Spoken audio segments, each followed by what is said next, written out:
Good afternoon, everyone. The March 26, 2024 meeting of the Seattle City Council will come to order. It is 2:01. I'm Sarah Nelson, President of the City Council. Will the clerk please call the roll?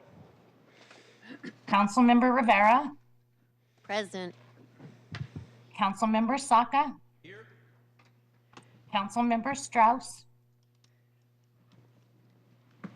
Councilmember Wu. Present. Councilmember Hollingsworth. Here. Councilmember Kettle. Here. Councilmember Moore. Present. Councilmember Morales. Here. Councilmember Strauss. Present. Thank you. Council President Nelson. Present. 9 present. Thank you very much. Colleagues, at this time, we'll open the hybrid public comment period. Madam Clerk, how many speakers are there signed up today? We have 1 remote and 7 in person. Okay, we will start with the in-person public commenters, and everyone will have 2 minutes. The public comment period is up to 20 minutes. Speakers will be called on in the order in which they are registered. We will begin with in-person speakers and then move on to remote speakers. Speakers will hear a chime when 10 seconds are left of their time. Speakers' mics will be muted if they do not end their comments within the allotted time to allow us to call on the next speaker. The public comment is now open, and we'll begin with first speaker. Our first in-person speaker is Carolyn Malone.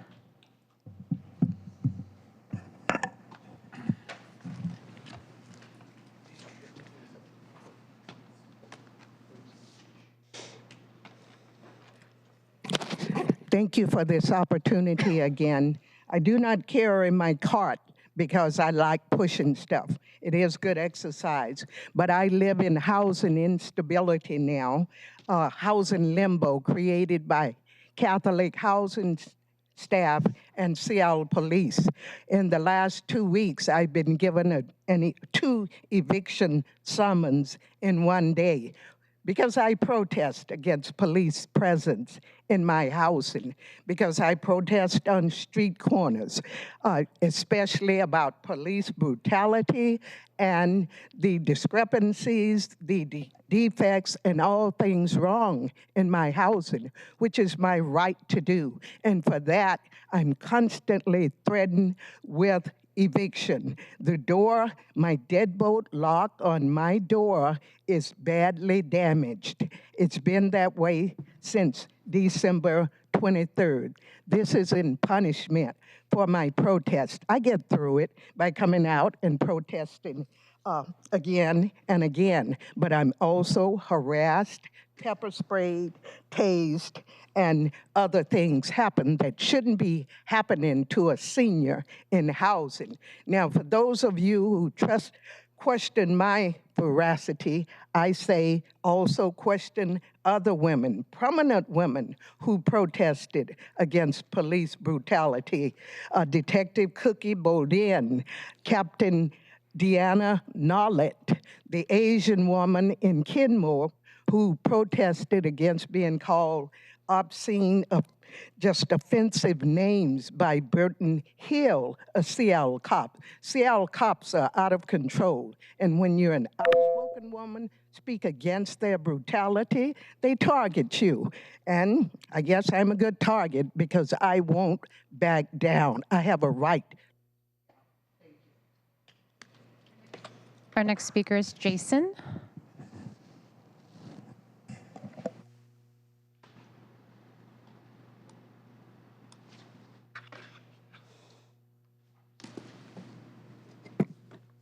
Hi, Council. My name's Jason. $35 burrito. Let's do it. So let's call out Working Washington. This is not working. Let's call out, Instacart. It's different. It's not food delivery. If we could limit the fees, the delivery fees, so that the customer's not paying $35 for a burrito, that would be wonderful. Maybe like City Council could impose something to say, hey, the delivery fees need to be under this amount, this percentage. So far, it was 17 hours on the platform. I was ready for work. Maybe I was in the wrong place at the wrong time. I made $45. I did 3 deliveries. It's kind of like, hey, you guys made this bill, but who's going to pay me for that time? The people who have the ideas and the solution are these people right here. That's what I learned on a lean board, is people write down their ideas, and then it goes through the process. And these are the people, the workers, who are the ones who know how to fix this. Bike messengers companies such as like West Coast Courier, these are major companies, and they hire independent contractors. They might not be in compliance with this council bill. So if they were to charge maybe $10 for a 3-hour delivery and it went 1 mile, and so you have 180 minutes to do that delivery, and so instead of like the least expensive service getting the it turns into like $79. Kind of backwards, you know, for like a 3-hour delivery should be the cheapest option. If there was like a fee structure for restaurants, like if you got to the restaurant and the food wasn't ready, then you could be like, thank you. Yeah, like a fee structure would be a good solution to start. Our next speaker is Gary, and then followed by John. And a reminder that when you hear that ding ding, that you have 10 more seconds.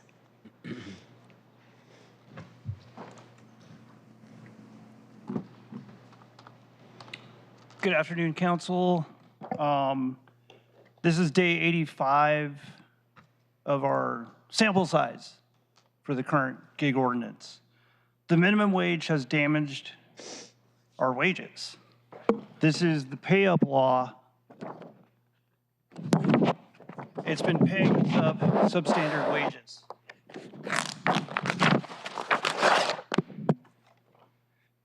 Collectively, I bet there's a system, a mechanism in the civil court system that can force a rollback or a moratorium to losses incurred by 2,700 restaurants, 40,000 couriers and driving, the latest number I've seen, 750,000 Seattle residents, and gig companies who lost 60,000 orders in a matter of days. Individually, we stand small. If I were to come before you and say, I'm suing you, my damages would be small. Collectively, if you add those numbers up, we stand up. Each has a financial loss and instability. Each needs time to recover. We need a moratorium. The restaurants need a moratorium to recover. We need a moratorium to recover. We have been going for 85 days at substandard wages. I request a moratorium now. Collectively, our damages mean something. Collectively, those numbers mean something. 2,700 restaurants. I call as plaintiffs, roll back this ordinance before it's too late. Collectively, we unite. We stand up. Stand with me. Stand with me, Seattle, and roll back this ordinance. Roll back the $35 burrito. Stand with me, restaurants. Stand with me, drivers and couriers. Stand up, customers, to these ill-advised, overpriced burritos. Stand up. Our next speaker is John, then followed by Michael.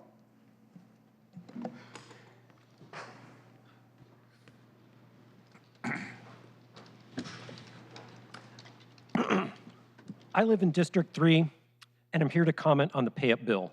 I'm a lifelong liberal voter and believe in the core philosophy of a minimum wage, but this bill has failed that mission. Last week, I worked 61 hours and made $435. Last year, I worked 42 hours and made $992 for that same week. I'm working 50% more and yet making about 50% less. That's crazy. It's negligent to keep this policy. Don't be another Minneapolis with 10,000 people now unemployed.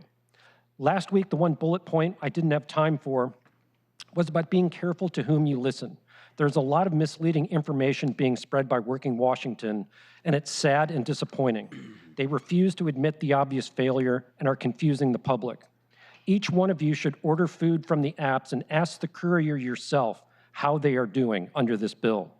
I understand why some people claim to like the new pay model. Yes, the payout per delivery is higher, but it also allows certain people to do one single delivery per hour, do it slowly, and milk the wage. It allows workers to take advantage of the law and discriminates against hardworking people and is bad for customers. If the network companies return the customer fees to pre-January 11th, January 13th levels, customers will have the resources to order and then tip on those orders so workers will have a natural incentive to work faster and harder. I would prefer you do a full repeal of this bill. Have a bill that supports hardworking citizens or don't have one at all. If a repeal is not possible, then suspend the pay-up bill and do the necessary work to rewrite it correctly. Thousands of lives are on the line, the most important and vulnerable of which don't have the luxury to be here speaking up to the council today. Please think about those people who don't have that agency. We ask for your help. Next speaker is Michael Wolf, followed by Ariana Riley. Good afternoon, Council President Nelson, members of the council. Thank you for giving me the opportunity to speak today. My name is Michael Wolf. I'm the executive director of Drive Forward, a nonprofit association whose 2,500 members statewide are app-based workers. We have heard from app-based workers like those here in chambers now that the so-called pay-up law has harmed them.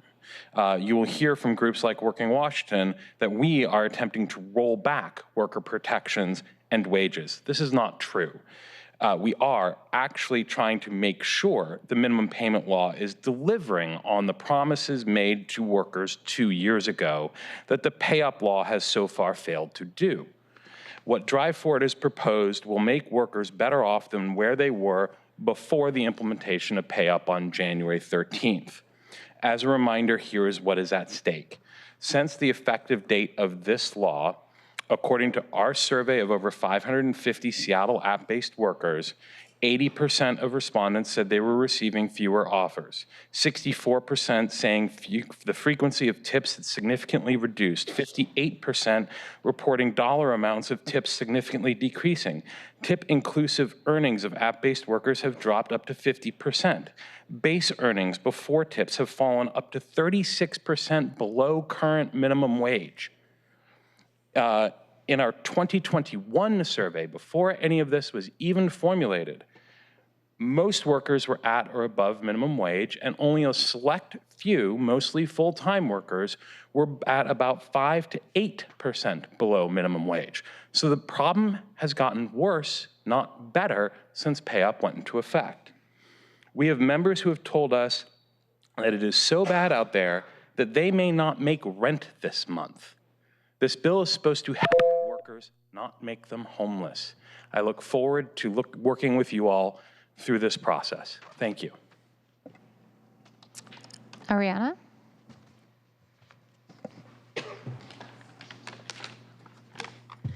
Good afternoon.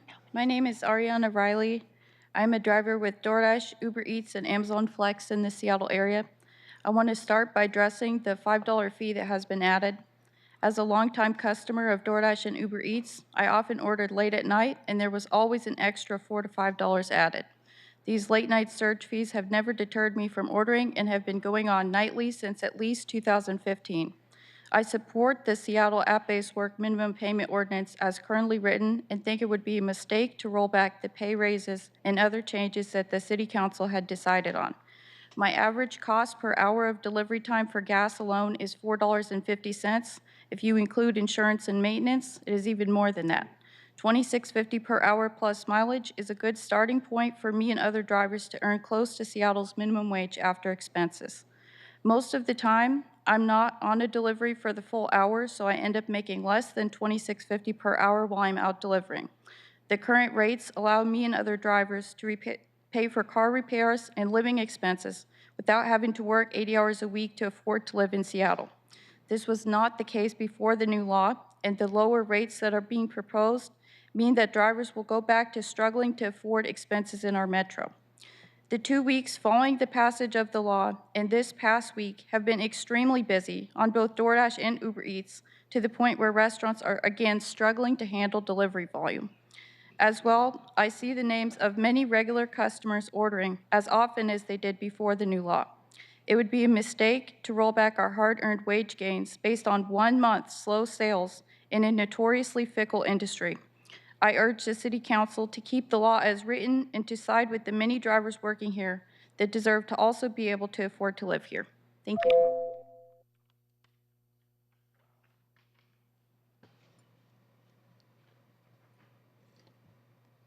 Our last two in-person speakers, we have Alex Zimmerman, followed by Paul. Thank you.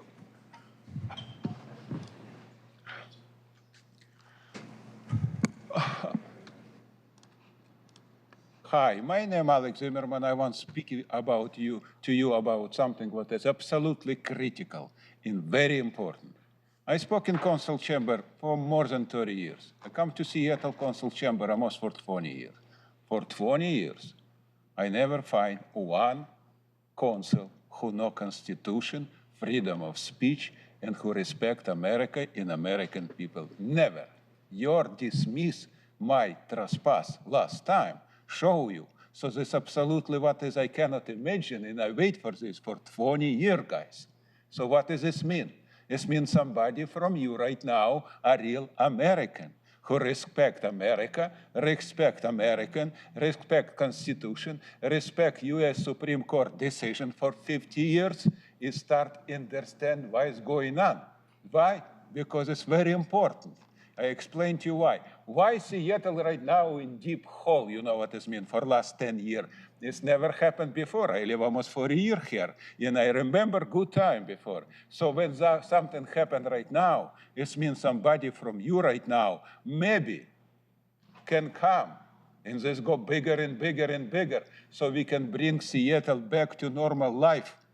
What is I can told you about this? Absolutely important. Make Seattle great again.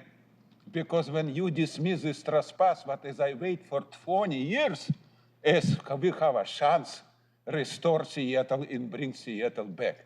Stand up, Seattle people. You know what this means? We need bring everything back what is we have before 10 years ago. Because fascism, what is we have here? Corporation is a classic fascism with corporation. What is government doing? Is this exactly what is we need stopping? Come back to America. Thank you very much. I don't know who did this, but I very appreciate you because you are my friend. Thank you very much. Our last in-person speaker is Paul. Hi. This one? I didn't really have time to prepare anything, so I'm doing this extemporaneously. I think that we're dealing inherently with an exploitative engine, which is the gig economy, and I think that's where the cornerstone of a lot of the confusion of which way to go. I think everybody has good sentiments on both sides. Ultimately, the agenda is people just want to make enough money to exist. And whether that direction that this council took or somebody else took is hampering that, it's not really the problem. The problem is that you're dealing with an entity that has to have some kind of authority over it. When they decided to give us more money for our salary, which I have no problem with, what should have happened is make sure that the companies are the ones who are going to pay for it, not the customers, and they don't have the ability to transfer over that fee to the customers, which is basically price gouging, which is indicative of what's going on in almost every industry. And unless the governmental agencies have the authority to go ahead and legislate some kind of injunction that they can't just go ahead and transfer the costs onto the customers, there isn't a clear path forward. And I think that's where a lot of the challenges are coming from. So going forward, we have to have some sort of compromise so everybody can go home with some sort of positive outcome from this. And that's really what I hope to gain from this, so that we can pay our rent or college debt, and everybody else in the council can go home without these headaches from all this constant onslaught of bickering. And that's, I think, really what the issue is at hand. And we have basically an entity which is Uber and DoorDash who are basically gaming the situation towards their own end. And how do we fix that? Do we fix that by the government having more power over them? And that's basically where I think it should go forward, should happen. And protect the customers' fees also. All right, we'll move into the remote public comment. Public service, by the way, not just a luxury. We help people who are disabled get their food.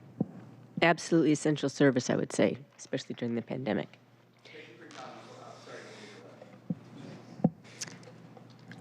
Our remote public commenter is Joe Kunzler.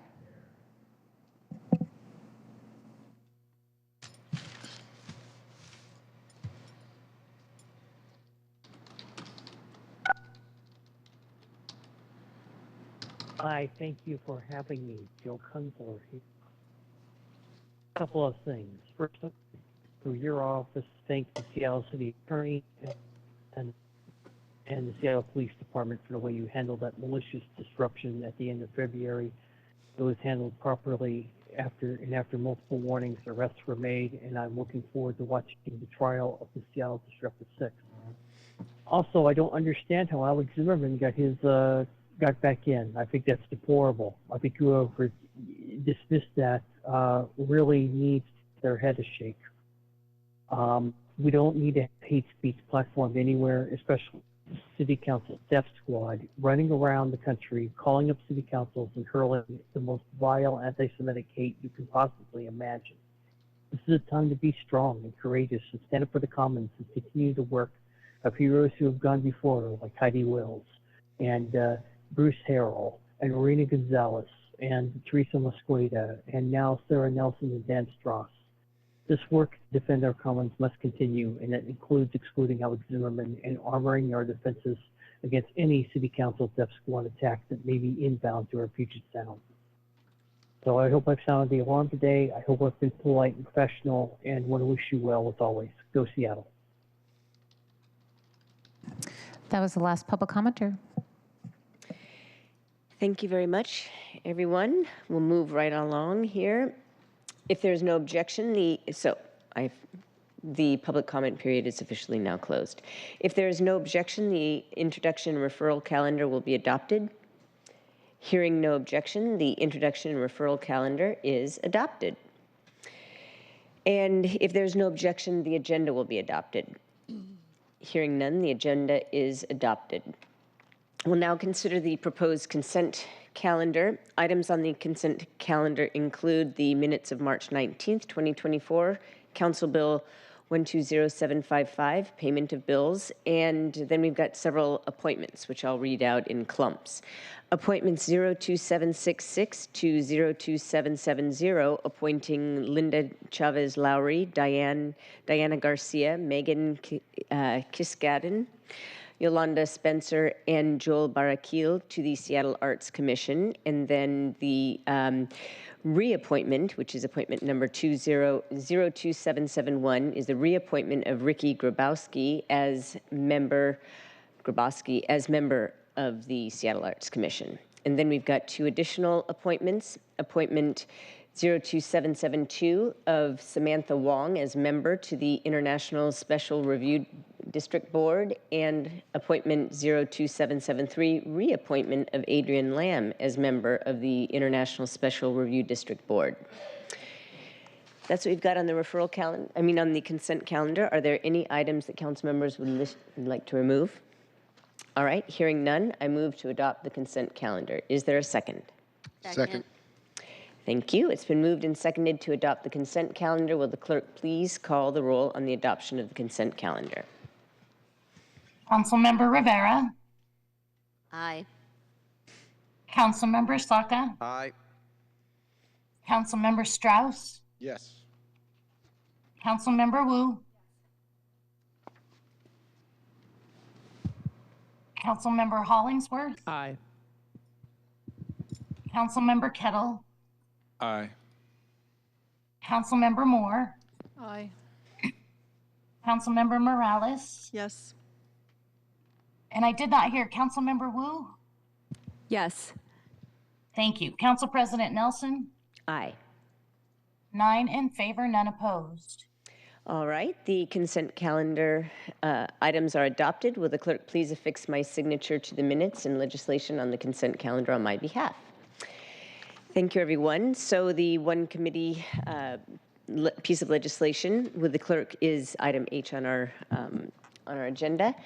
Will the clerk please read the short title of item 1 into the record? The report of the Governance, Accountability, and Economic Development Committee, Agenda Item 1, Council Bill 120747, relating to grant funds from non-city sources, authorizing the Director of the Office of Economic Development to accept specified grants and execute related agreements for and on behalf of the city. The committee recommends the bill pass. Thank you very much. As chair of the Governance, Accountability, and Economic Development Committee, I'll address this item, although you've heard about it several times already. On September 14th, 2023, someone smashed the large windows of the Wing Luke Museum on South King Street here in Seattle, and in an apparent hate crime. And the city of Seattle and the state of Washington Department of Commerce jointly committed $100,000 to assist in the repairs of the museum, although the actual expenses far exceeded that amount, and I can, at least double that amount, because the wooden window casings also had to be replaced, among other damage. Anyway, this particular piece of legislation, Council Bill 120747, authorizes the Office of Economic Development to accept $50,000 as a grant from the Washington State Department of Commerce and amends OED's budget in the amount of that grant. And the other $50,000 was already approved last year. This legislation passed unanimously out of committee, and I would love to hear any comments or questions people have. All right. Seeing none, will the clerk please call the roll on the passage of the bill? Councilmember Rivera. Aye. Councilmember Saka. Aye. Councilmember Strauss. Yes. Councilmember Wu. Yes. Councilmember Hollingsworth. Yes. Councilmember Kettle. Aye. Councilmember Moore. Aye. Councilmember Morales. Yes. Council President Nelson. Aye. 9 in favor, none opposed. All right, thank you. The bill passes and the chair will sign it. Will the clerk please affix my signature to the legislation on my behalf? Okay, there were no items removed from the consent calendar, and there is not a resolution for introduction and adoption today. So we have one other item of business, unless somebody else has an item of business. But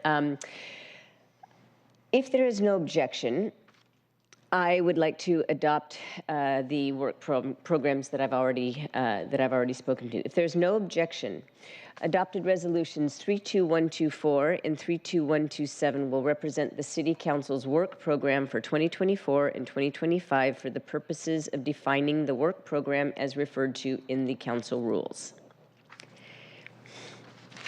Hearing no objection, adopted resolutions 32124 and 32127 represent the City Council's work program for 2024 and 2025 for the purposes of defining the work program as referred to in the council rules. There we go. There is that issue settled. And is there any other business to come before the council today? Council President. Yes. I'd like to request to be excused from briefing on Monday, April 8th. Okie dokie. If there's no objection, Councilmember Morales will be excused from City Council meeting. Is that a City Council meeting on briefing? Just a briefing on Monday. Okay, on Monday. The date that you said. April 8th. Thank you. Okay. Hearing no objection, Councilmember Morales is excused from that meeting. Anything else? All right. We've reached the end of today's agenda. Our next quarterly scheduled City Council meeting will be held on April 2nd at 2 p.m. And with no further business, we are adjourned. It is 2:29.